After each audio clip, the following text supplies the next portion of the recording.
Hey guys, welcome back to Beyond the Listing podcast. And today we have a wonderful guest, Maria. She's a delightful real estate agent, and we're going to try something different. She's going to be asking me questions today. So enjoy the episode. Tell me about Adastra Host before we get into it. Tell me what it is that you do as CEO in regards to that. Well, we are a short-term rental property management company, or if it's easier, Airbnb property management, because that's how everybody knows the space through Airbnb. And we basically, let's say you have a condo or a house and you want to do short-term rentals. You don't want to do the long-term experience where, the clients are there forever, right? And tenants are there forever. And you want to do short-term rentals. And that's awesome, but you're busy. You're a doctor. You live abroad. It's not an easy experience to do because you have check-in, check-outs. You got lots of questions. And you don't want to manage that process. So you are saying, what do? I still want to do short-term. You can make a little bit more money there. But I don't want to deal with the process. So that's where you hire us. And we do A to Z experience from getting your place set up. Well, you get the place set up, but we help you and guide you. And then we take care of all the guest communications, all the guest bookings, all the cleaning, all the maintenance. And we just send you a report in the beginning of the following month and a nice check. And that's the way it works. That's awesome. So that's always nice to hear. And I really like what you touched on because it sounds pretty hands-off, right? A lot of people, like you said, they're a doctor. They travel a lot for work. They aren't able to be as hands-on, which is something that we might see usually in the long-term rental scene. So talk to me a little bit more about short-term rentals and the flexibility that offers for people. That's a great question. That is one of our major selling points. And it's, short-term rentals sell themselves, especially in this market. The problem right now is that you have with the LTB board where it's almost impossible to get a tenant. And with short-term rentals, you don't have tenants, you have guests. So your flexibility is that your home remains your home and you can sell it at any point in time. You can move back there at any point in time. You can spend 2-3 weeks there at any point in time. So you don't have that issue where, you can't even sell it. You got to go through courts. It's insane what we have to go through in Ontario these days. So that gives you so much flexibility, and that's it's a huge deal in this specific market, and that's why I get a lot of inquiries. People don't want to, even if they cannot get the short-term license in Toronto, they still want to do short-term rentals 30 days plus instead of doing this long-term procedure with tenants that are very difficult to get out. Absolutely. And touching on the short-term license, what does that look like for people who, what does the process look like if you're familiar with that? Right. So it's based on municipality. Even in the GTA, right, the Greater Toronto Area, you have different pockets.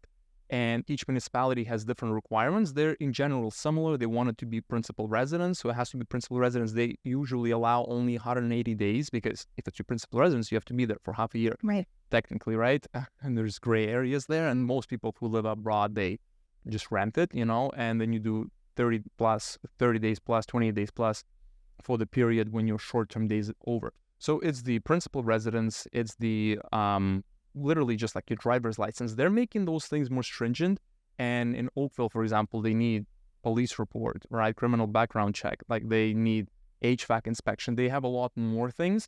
So it depends on the municipality, but the general rule of thumb is that you're allowed to rent 180 days. It needs to be a principal residence, and you need to prove that it's your principal residence. So those are the main things to mind when it comes to, and you got to pay for the license too. Absolutely. So, and we're starting to see that more on the long-term rental side as well. In Hamilton, I know they're running a pilot program to try and get landlords to get a license to do that. I think it's great in a sense because we want to make sure that the people who are purchasing a short-term investment opportunity that, they know all the rules and regulations that come along with that. So speaking to the rules and the regulations that are involved, what kind of hiccups or more stringent rules do you see, particularly in the GTA, since we're seeing Toronto really crack down on the short-term rental scene?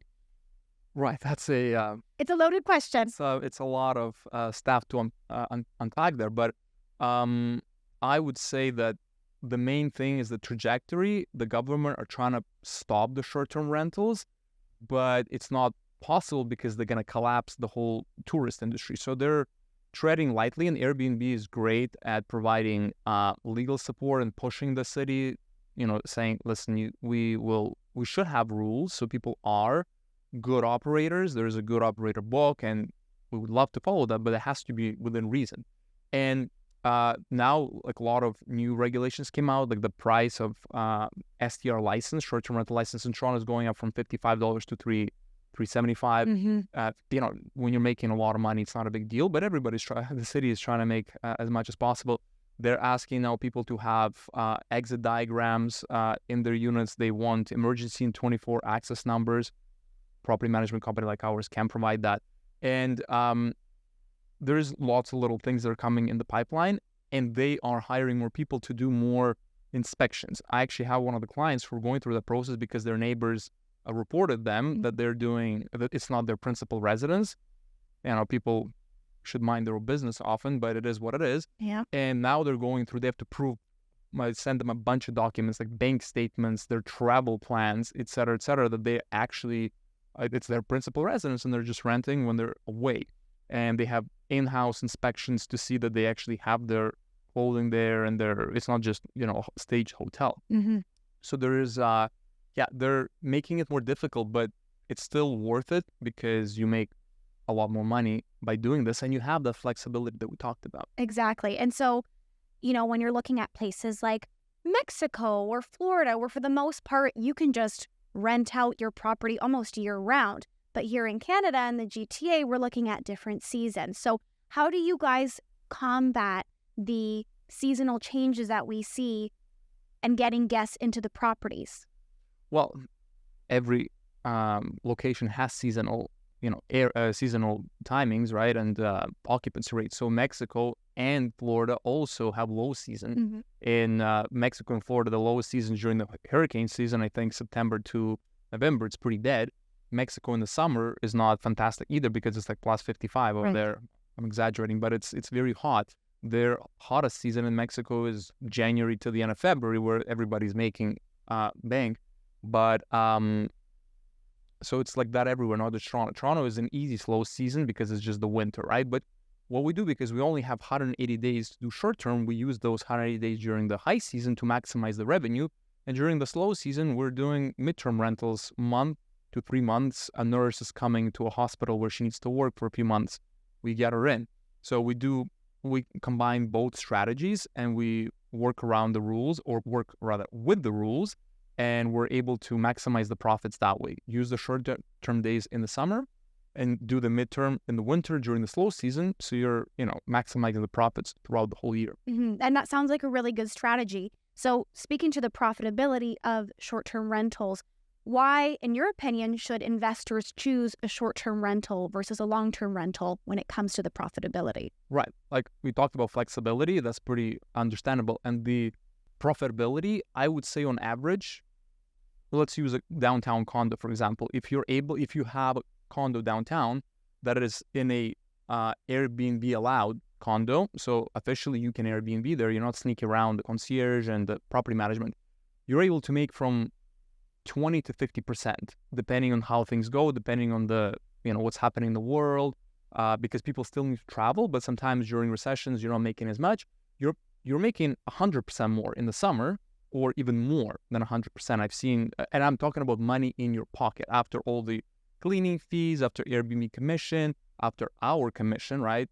And you're making double in the summer, and you're breaking even. You're making as much money as you probably would from long-term rental in the winter, maybe a little bit less, but that summer really pulls you up. So I have properties that are making 45% more, 35% more, 50% more.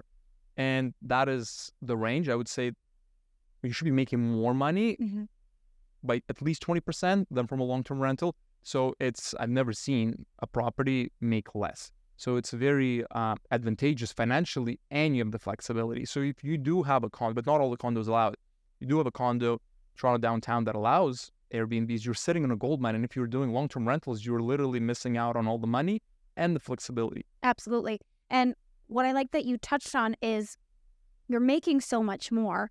But on the flip side of things is you also have an investment that's gaining passive equity and passive appreciation over time. So let's say, someone wants an exit strategy 5 years down the line. They also have been able to take advantage of the short-term profitability, but the long-term passive appreciation of the property as well. Of course.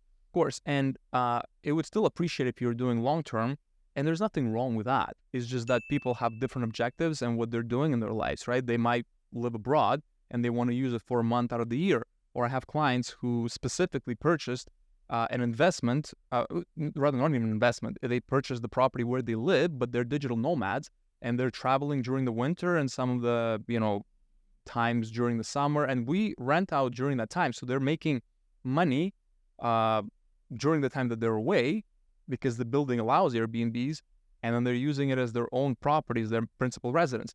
They log their personal belongings in one of the closets, and it works beautifully. So that's a really good way to kind of combine things together. Right. So you mentioned that you have individuals like digital nomads who, the Airbnb and the short-term rental structure works really well for them. What other kind of investors do you see or work with, or clients of yours that have purchased a short-term rental property that they can put on Airbnb? Right. So that's one example. Another example, people who just live abroad. And technically, you're supposed to be in Canada, but, like I said, there's gray areas. So people who are living abroad and they want to come for a month or a few weeks a year, and they, instead of renting a hotel, they can come back to their place. It's their home, and they're making money while they're away. And then if something happens, they can easily sell it right away. They don't need to go through courts and come back and get the tenants out. It's their place. They can sell it, get the money, move it to a place where they live. That's another level of clients. The reason it's more challenging in other aspects is because you have to have it as your principal residence. So you need to asking your family members, putting their name on the license and like they live over there. It's possible. Again, we're getting into gray areas.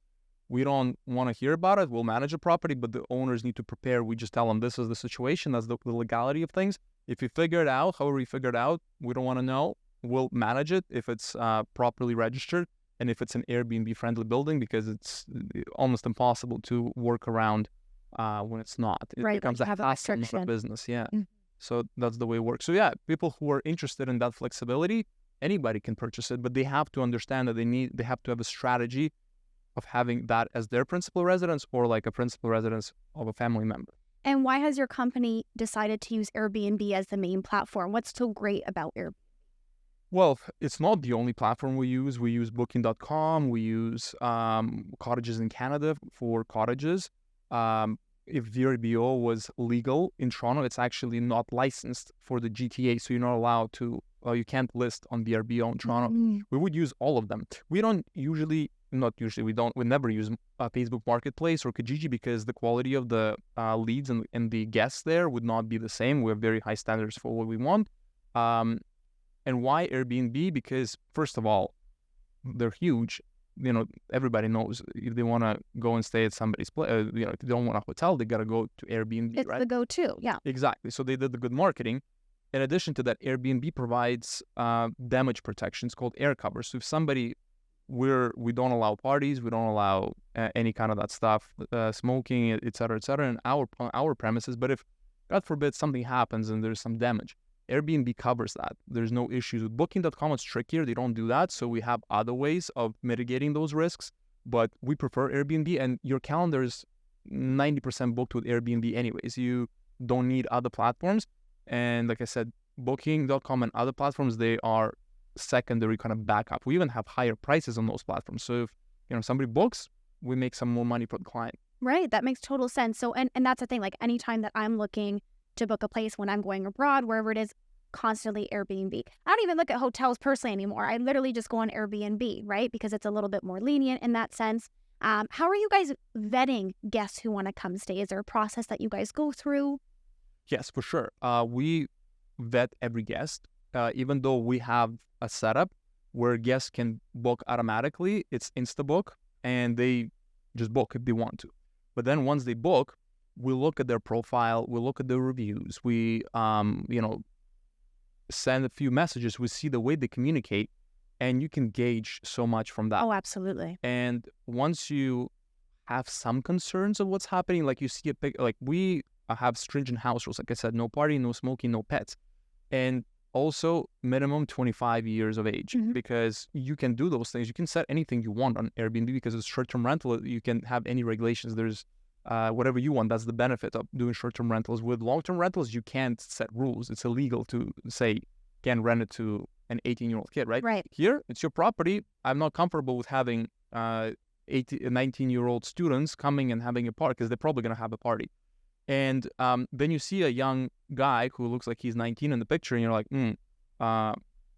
what's going on? So you start messaging, you see their intentions, and you see, oh, they're planning on having a party. Well, they're going to a concert. Oh, we're not partying, we're just sleeping there. Okay, yeah, right. So and then you say, hey, listen, we're not comfortable with this.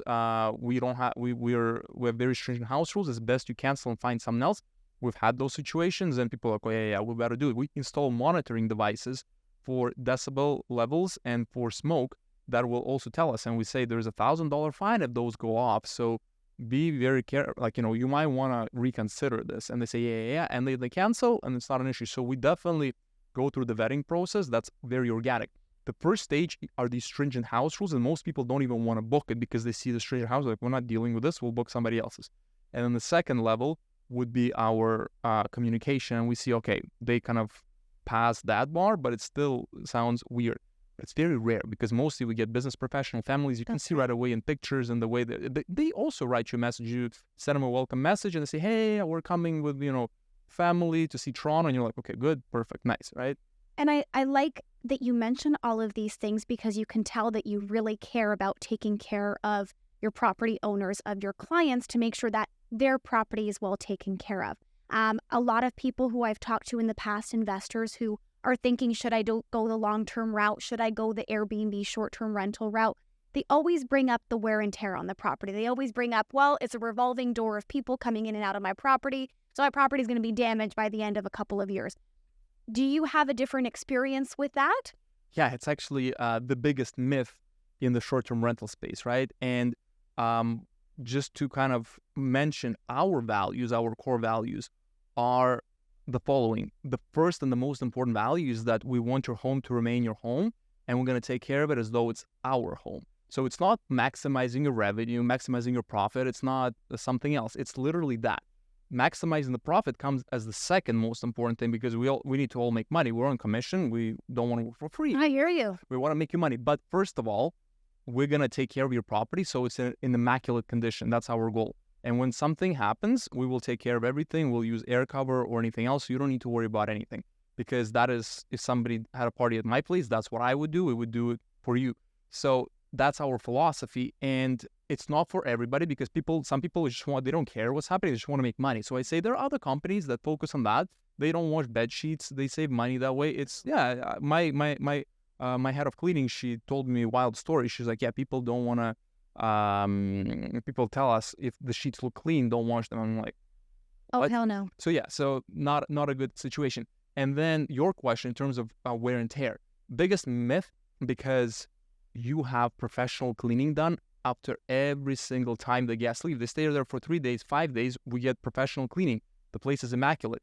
If they mess something up, if they scuff up the walls, if it doesn't look good, there is wear and tear, then the next guests are not going to give you a 5-star review. So you always need to upkeep it and make it the best possible, because you will not get those reviews. Your listing will get throttled, and it will it'd rather drop. Throttled, it would go up. It would get dropped down in ranking, and you're not going to be making money. So it is essential to keep the property in immaculate condition, and we specialize on that. Our cleaning instructions is 17 pages. We charge the top dollar for cleaning. We're more expensive than other cleaning fees on the market, but the properties look immaculate. We have signature welcoming aromas, like in the hotels when people walk in. It's a nice experience. Like there's premium linens and custom shampoos. So we want to curate that kind of four seasons experience in at the Airbnb. Of course, Four Seasons are, they've been doing it for 60 years. We have not, but we strive towards that. And like I said, our management is not for everybody, but where people have similar values, they will appreciate that. And that's very important to make sure there is minimal wear and tear. And in comparison to long-term rentals, those places get gutted by long-term tenants. It's insane. Oh, and that's what I deal with all the time. And I wanted to touch on a point that you mentioned earlier where you can be talking to an 18, 19-year-old and say, you know what, actually, I don't think I'm going to, let this potential guest stay here because of whatever reason. When we're talking about long-term rentals, that's a very different story because we have the Ontario Human Rights Code in place. So we have to be very, very careful about discrimination. So there are many things that we can't say to people, and we can't discriminate on age. We can't discriminate by sex? Of course not. But it's just crazy how to see that it's so different when we're talking about a different kind of real estate investment, and how the approach and the management to this different kind of real estate investment, being the short-term rental, is so different from the long-term. See, I almost wish, in a way, like you said, because so many long-term properties have been gutted, I almost wish that there was some sort of scoring system that existed for long-term landlords. It would be great, right? 4 stars, 1 star. You know how many landlords I've dealt with that would get a 1-star review? Like, not even a 1-star review. Yeah. And tenants the same. Yeah, and when we see a guest booking with 4 stars, we reject them because we read a few reviews, and if one review is weird out of like 20, okay, maybe, some hosts are intense as well, but if you have 2-3 reviews that are like not a great guest, they left it dirty, like, we don't want that. We don't want to deal with that. Like, it's a hassle, right? Like, it's going to be tolling in our team to deal with issues. We don't need that. Somebody else is going to book it. And to your point, if a long-term tenant damages something, they can write it off to, oh, that's regular wear and tear. I've had it multiple times where you have to like replace the floors, et cetera, et cetera. After a year, it was a disaster. Like, she let the dogs go on the floor, I think, the whole year. I've seen it all. It was not good. And you can't get that money. You got to take people to court, takes months, years. Here, call Airbnb or message them. Air cover will cover your losses. They might not cover it to 100%, but they will cover a significant amount of it. Better than nothing. When we're dealing with a landlord and tenant board, it's like pulling teeth. Yeah, it's nothing. Exactly. It's something versus, it's quite a bit actually versus nothing. So, when we spoke earlier about investments, where should people invest? And I would say, hey, just if you're buying a condo, just buy it in an Airbnb-friendly building, because then you have a choice. You want to rent long-term? Rent long-term. You want to live there? You live there. But you also have the flexibility of saying, hey, I can do short-term here. I can get the license, and I can make, you can go through all the process that we just discussed, make more money, have the flexibility, have the place in a better shape. So it's, why not do that if you're already investing into something? Exactly. And it, like you said, it all brings it back to the flexibility. You have different options when we're dealing with the long-term rentals. For those who are watching, if you already have a long-term rental opportunity, try and diversify that portfolio that you already have, right? We see so many investors that are winning by diversifying their portfolio. They have a mix of active real estate investments with the long-term, with the short-term opportunities, or a property, like you said, a condo where you can do both. And then they also take advantage of the passive real estate investment options where they're completely hands-off and there's no form of, management company that's coming in. But bringing it back to many amazing points that you've made is you have the profitability there. You have the flexibility there. You can be a super busy person who works 80-hour weeks, and Airbnb can still work for you. It's sounding, I don't personally own a short-term rental property myself, and just hearing you talk about all these things. Yeah, I want one. I'm like, where do I get myself one? As a real estate agent, I should be able to find it. I can send you a list of a few condos downtown that allow that. There you go. So what areas are you typically dealing with? Are you usually in Toronto, or are there other regions that you look at as well? So our company specifically deals with condos downtown. Okay. And high-end properties around the GTA area. They have to be very high-end for us to take. And we're a boutique company. We don't have a lot of properties, but not a lot, meaning like 15. And we're not looking to grow past 25, 30 because we want to provide amazing experience for our clients. And we want to focus on the premium sector. So that is what we're doing. And, there's great companies that have 60 properties that I'm friends with, and they do a great job, but they just don't offer the same level of service, and that's totally fine. There's niches for everybody, and they do provide good experience for their clients, but we just try and take it to the next level, take it to the next step. And not everybody needs it, but there's a market for everything. So we fill that niche because those are the values that we built in. And like I said, it's a great space to be in, and we really enjoy working with all the clients and the guests. It's a nice experience. I actually truly enjoy what I do. No, I can clearly tell that, and I can very much tell that you give your clients a white glove service. That's the whole purpose. That's what we had on the website before. Well, even still. It's almost like I did my research. Right on. There you go. No, but regardless, even if I hadn't, I can tell that you're very passionate about it and you care about your clients. You want to make sure that they're, like you said, taken care of first and foremost. The money part will follow after, right? I had my boss, actually, she always tells me, Maria, take care of your clients and your pocketbook and your checkbook will fill up. That's not an issue. So I think that's probably the experience for you, right? Exactly. So We've seen that happen, and it's been a grueling process in the beginning, building Right. all the foundation and the structure of the business. But we've seen an amazing kind of return on investment, and because people do want this and they appreciate that. And then, like I said, we're going to be increasing our rates after a certain point because we are delivering something that nobody else is, and course. we're going to be, the first guys got in at a reasonable rate. Now it's going to be more. If you want to work with us, that's how much it costs because we know what we deliver. We have excellent cleaning team. We have excellent, support on the back end, and gas communication. Everything is top notch. So, the process is really great for the clients. Right. You know your value and your clients know your value. That's why they keep coming back to you. Exactly. Right? So let's pivot back a little bit and talk about the Airbnb scene. Like we said, politicians are really, and the government itself is really cracking down on short-term rentals. Do you foresee any changes coming in the near future? Have you heard anything from certain municipalities in regards to changes coming to short-term rentals? It's a very difficult question to answer because I don't have a crystal ball. That's right. But based on what I'm seeing is that every municipality eventually will put those STR, short-term rental regulations in place and make the licenses because they'll make some money.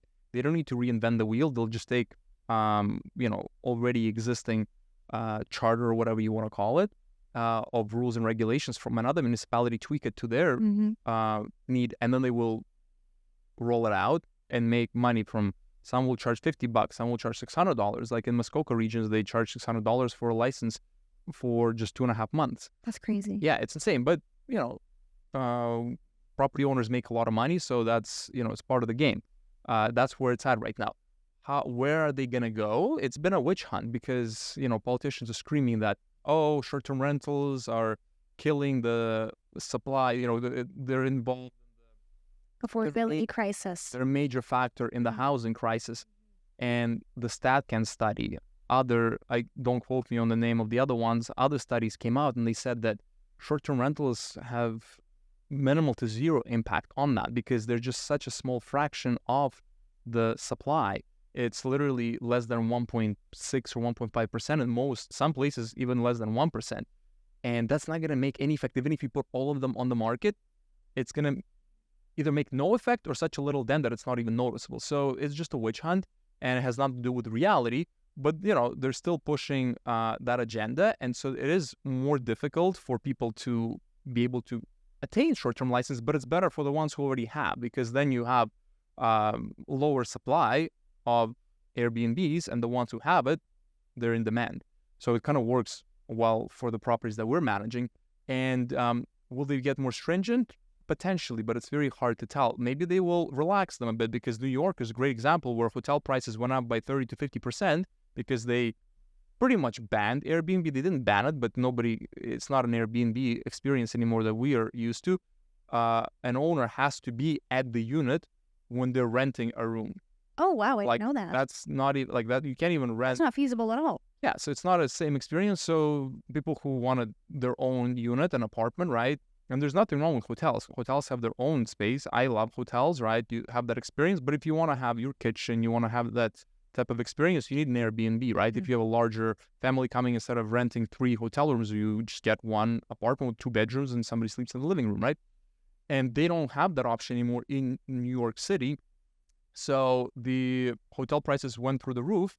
It's very difficult. I know, and housing prices didn't go down. The rents didn't go down. It didn't change anything. So there's that example. Maybe a year or two in, people, and that was only done last year, they will clue in and say, hey, this is actually not helping. Let's relax these rules or let's leave these rules and make it reasonable for people to, of course, we want to get rid of the people who are taking advantage of the situation because things went wild in Toronto a few years back where everything was Airbnb. That's not okay either. It has to be a balance. So the pendulum swung the other way where people listings were taken down for having street on Airbnb and ST in the license, and then they just took the listing down because there's different spelling of name street. You can't put ST in Airbnb. Airbnb automatically changes ST to street. So and people had their listings taken down. Compliance wouldn't reply for weeks and months, and all the bookings were taken off. People lost tens of thousands of dollars in income. So that's unacceptable either. So now it's actually swinging back a little bit to the middle, where they send you a message first saying, hey, your address looks different. Can you please confirm and change it to this? And then you send them a screenshot, be like, it is the same. What's the problem? They're like, okay, it's fine. Before, they would just take you down and that's it. So maybe they're learning, and I feel like it will come somewhere in the middle. That's the long answer to your That's question. the hope. That's the hope, right? And so and like you said, I think it's, the government likes to get their little fingers involved in absolutely everything, but sometimes they need to be a bit more hands-off. Like we see everything that's happening with interest rates and how the market changed so drastically. I mean, that's a whole other video topic that I can do in future. But we know that they get their fingers and hands involved in things that maybe sometimes they need to relax a little bit, right? Yep. To put it simply. So, one more question kind of before we wrap up. When you are talking to someone who maybe is interested in buying a investment property for short-term rentals for Airbnb, what would you recommend to them? I know you said you work primarily usually in the condo or the premium sector. What recommendations are you making to them for the type of property or the areas of property to look into? Right. The best profitability for a short-term rental price versus how much you're going to be making, return on your investment, would be a condo downtown that allows an Airbnb. You can buy a house, but houses are trickier because, sometimes the specific area that you buy a house in, even in Toronto, might not get as much demand. So you need to start crafting different strategies. Maybe people stay there for a little bit longer. It attracts that specific group of people. We have a few like that, and it's tricky to find the right solution to make sure that it's fully booked, that it's maximizing its profit. But a condo downtown is a condo downtown. You're right by Sky Dome, I like to call it the Rogers Center. It's right by the Scotiabank Arena, where all the concerts are. It's CN Towers right there. So you're walking distance to everything. You're going to be killing it on the summer regardless, right? So it's a safe bet. An Airbnb, a condo where Airbnb is allowed by the management, so there's no issues. There are a few, like I said, I could provide you with the list. And that is the best bet that I would say. You can buy somewhere else because you have other objectives, like you want a house and you want to live there a little bit, then you short-term rent it a bit. Sure, but now you don't know exactly how it's going to perform. It's going to perform, but here you're pretty much guaranteed a performance if you want a safe bet. That's what I tell all the agents that I work with who have those questions and their investors come and ask these questions. You heard it here, people. I'm here to help you buy your short-term rental properties. Anton is here to manage the property for you. It's a good team. We'll make it happen together. Thank you for coming today, and it was a delightful conversation. So we'll stay in touch. And how can people find you if they do want to buy a property that's Airbnb friendly? Well, you can reach out to me on my cell phone, 289-242-2662, out for the whole world. I know you're not supposed to give your phone number out to random people in the public, but I'm out here giving it out like candy on Halloween.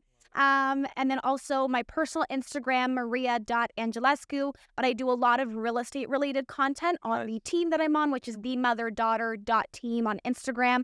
And then YouTube as well, Maria Angelescu. So I'm kind of all over the place. Just search up my name and I'm there. So except LinkedIn, I haven't gotten a handle on that quite yet. Yeah, there's a lot of different channels. Well, thank you so much again. And love having you. Thank you so much.